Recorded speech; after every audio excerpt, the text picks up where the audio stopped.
안녕하세요. 주변들의 조민근 변호사. 안녕하세요. 송재성 변호사입니다.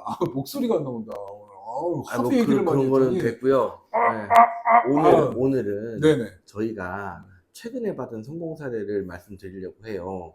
이게 저희가 위임장 들어간 시기를 봤더니 2022년 3월 그때쯤이더라고. 중대 네. 사건이거나 아니면은 담당하는 경찰이나 그렇죠. 검사가 사건을 많이 처리하고 있을 때 예. 이렇게 늦어지는 경우가 종종 있어요. 네. 그런데 음. 이게 결과적으로는 검찰청에서 음. 불기소 처분으로 난 사건이에요. 그게 최근에 났습니다. 최근에 언제 났어요? 며칠 안 됐어요. 아, 정말요? 네, 따끈따끈한 사건이네요. 결정문을 엊그저께 받았으니까. 우리 그 의뢰인의 프라이버시가 있기 때문에 그렇죠. 대략적인 사실관계가 어떻게 되는지만 말씀을 드릴까요? 이게 두 사람이 직장 동료인데 음. 이제 우리 의뢰인은 그 강간치상 혐의를 받고 있고 네.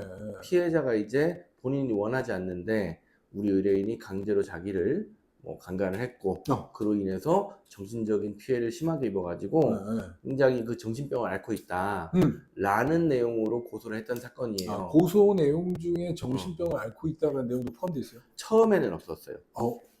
근데 중간에?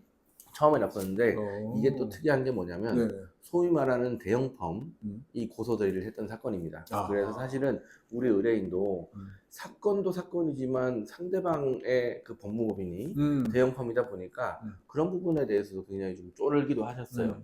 그런데 이거는 사실 우리가 처음부터 그 불송치가 돼야 된다라고 강력하게 주장했던 사건인데 우리 측에 남아있는 증거들이 꽤 있습니다. 쉽게 말해서 여자가 우리 의뢰인을 꼬시는 듯하게 충분히 볼 수 있는 대화 내용, 영상. 그러니까 그 여성의 집에서 두 사람이 만났는데 초대를 해가지고 만난 장소가 여성의 집이었어요. 맞아요. 네, 그런데 거기에서 두 사람이 술자리를 간단하게 가지면서 여자분이 우리 의뢰인 앞에서 노래를 부르는 장면이 있어요. 그런 거를 이제 추억 삼아서 영상에 담았군요. 영상에 담았죠. 네, 그런 내용이 있고 그 다음에 실제로 이제 또 중요한 게 뭐냐면 끝나고 나서 카톡을 보낸 게 있어요. 여자가 성관계 후에. 그렇죠. 네네. 네, 그 다음 날입니다. 정확히는 우리 어제 있었던 일은 죽을 때까지 아무한테도 말하지 맙시다. 라는 내용이 여성이 우리 의뢰인에게 그게 만약에 그 성범죄를 저질렀다고 하는 남성의 입에서 먼저 나왔다라고 하면 유죄를 입증하는 간접 증거로 그렇죠. 아주 유력하게 활용될 안 거예요. 좋죠. 근데 이제 거꾸로 나왔네요. 오히려. 그죠? 이거를 여성이 우리 의뢰인에게 보낸 거예요. 확실하게 유리한 자료가 될 때. 그래서 우리 의뢰인은 알았어, 오케이 이런 식으로 대답을 했죠. 그 내용입니다. 그런데 우리 의뢰인 말에 따르면 소위 말해서 여자가 자기를 꼬셨다. 그래가지고 원래 예정하진 않았지만 성관계를 갖게 됐다. 그 기본적 치상이니까 뭐 강간치상이든 중간간치상이든 어차피 뭐 같은 법정형이 같은 조문인데 이게 중간간이에요. 기본 구소 내용이 아니면 강간이에요? 강간이죠. 왜냐하면 두 사람이 술을 어느 정도 마시는 건 사실인데 그 여자애가 갑자기 폭행 협박을 했다는 거야? 폭행 협박을 했다는 거야. 고소가 너무 무리했네. 그렇죠. 근데 굉장히 오래 끌었어요. 실제로 이게 우리는 거짓말 탐지기 안 하지 않습니까? 거짓말 탐지기도 안 했고 증거도 없는데 경찰이 송치했어요. 이거는 그 불송치에 대해서 이의신청이 들어왔던 사건이 아니고 송치가 됐던 사건입니다. 그런데 검찰청에서 또 보안수사 내려갔다 올라왔다 내려갔다 올라왔다 그러면서 중간에 한 번은 주소지 관할로 옮겨준다고 해가지고 또 검찰청에서 이송을 했어요. 네, 그런 여러 가지 스토리들이 있죠. 그러니까 이제 시간이 오래 걸린 거지. 그러는 과정에서 또 이송받은 검사. 그렇죠.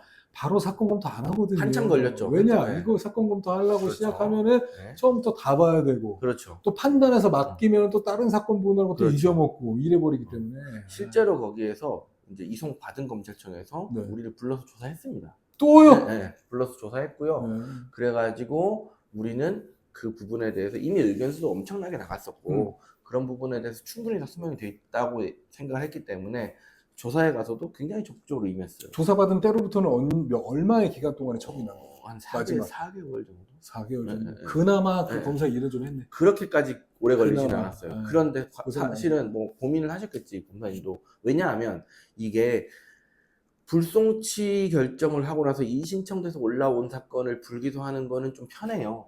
왜냐하면 그 전에도 불기소였으니까. 그런데 이성 같은 경우에는 요즘 많이 그런데 송치가 돼가지고 올라왔는데 검사가 이걸 바꿔야 되잖아. 그러니까 이제 결정문도 좀 더 빡세게 쓰고 뭐 그런 것들이 있습니다. 그럴 수 근데 있죠. 실제로 저희 법무법인 안심은 송치된 사건을 불기소로 바꾸는데 전문이죠. 최근에 많이 그러고 있어요. 그러니까 제가 누누이 말씀을 드리다시피 피고인이나 피의자 입장에서 사건이 오래 진행되는 거는 나쁠 건 없다. 그렇죠. 기본적으로 첫 번째, 무죄 추정의 원칙이니까.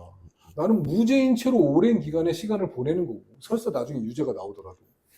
그리고 두 번째, 검사나 경찰이 고민하지 않으면은 사건, 고민할 만한 그 포인트가 없는 사건들은 빨리빨리 처리를 해요. 맞아요. 일단 고민할 포인트가 좀 있다는 거니까 그나마 신락 같은 희망을 가지고 있는 상황이기 때문에 그렇죠. 피의자나 피고인 입장에서 사건 오래 진행돼도 나쁠 게 없다고 말씀드려요. 근데 꼭 이제 그거는 이제 실제로 무혐의 가능성이 있다고 판단되기 때문에 그렇지만 오래 진행이 됐다가 갑작스럽게 기소가 되면 사실 참 그것만큼 맥 빠지는 것도 없어요. 아 근데 그거를 뭐 하루 만에 기소해버리는 것보다는 그렇죠. 오랜 기간 동안 당연히 수사를 꼼꼼히 하고 기소하는 게 본인 입장에서 나쁠 게 없잖아요. 그러니까 결과적으로는 시간이 오래 걸렸다고 나쁠 게 없는 게, 만약에 진짜 내가 유죄를 저질렀어. 최종적으로 유죄를 저지르지 않았지만 최종적으로 유죄 판단을 받았어. 네. 그렇다고 하더라도 내가 오늘 사람 죽이고 내일 처벌받는 것보다 그렇죠. 오늘 사람 죽이는데 10년 후에 처벌받는 게 훨씬 더 법감정이 누그러질 거 아니겠어요? 아무래도 좀 그 여러 가지 양형 자료들을 준비하기에 그러니까요. 시간도 좀 있고, 그렇습니다. 그다음에 이제 만약에 합의를 해야 되는 상황이다라고 하면 시간이 좀 지나가는데 합의하기도 나쁘지 않죠. 그럼요. 맞습니다. 여러 시간을 갖고 소송을 준비하기도 좋고. 실제로 이 분은 저희 유튜브 영상을 보고 찾아오신 분이었어요. 한 2년 반 정도 전에 그랬는데, 그런 분들 요새는 너무 많으니까. 네, 그래서 이분은 끝나고 나서 이제 제가 마침 이거를 7월 10일 날 불기소 처분이 났거든요. 근데 그날 밤에 사건 정리를 쫙 하다가 제가 항상 이제 그날 다 들어가 보지 않습니까? 그날 밤에 보자마자 새벽에 문자를 보냈어. 캡처해가지고. 뭐 이게 날짜가 너무 특정이 되면은 이게 조금 좋아하시지 않을 수도 있어요. 그래요? 그러니까. 어쨌든 좀 우연의 일치로 굉장히 좋은 징조가 있었다. 네. 그래서 정리하시죠. 딱 그날 보자마자 바로 불기소 처분이 된 걸 보고 캡처해가지고 의뢰인한테 보냈습니다. 그래서 그 다음날 이제 의뢰인 주무셔가지고 잘하죠. 그 다음날 통화를 했는데 정말 세상 고민이 다 내려진.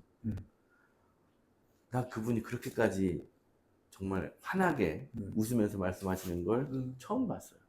네.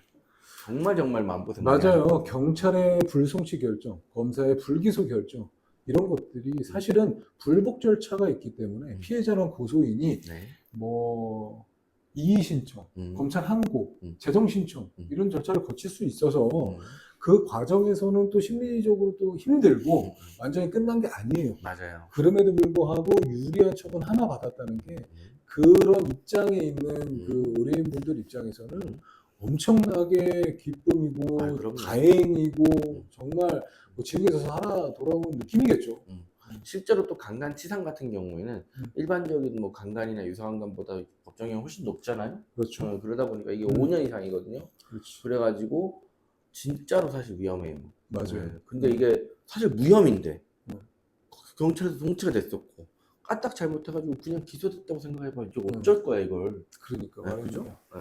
여러분들 중에서도 이러한 상황에 처해 계신 분들이 있다고 하신다면은 너무 수사 단계가 오래 진행된다라고 해서 막 끙끙 앓면서 수명 줄이지 마시고 법무법인 안심으로 오셔가지고 상담 받으시고 변호사의 도움이 필요한 부분 있으면 저희가 적극적으로 도와드리고 그리고 또 안심시켜 드릴 수 있는 부분에 있어서는 저희가 최대한 상담을 진행해 드리도록 할 테니까 편하게 연락 주시기 바랄게요. 오늘 참 여기까지 할까요? 구독과 좋아요 눌러주세요.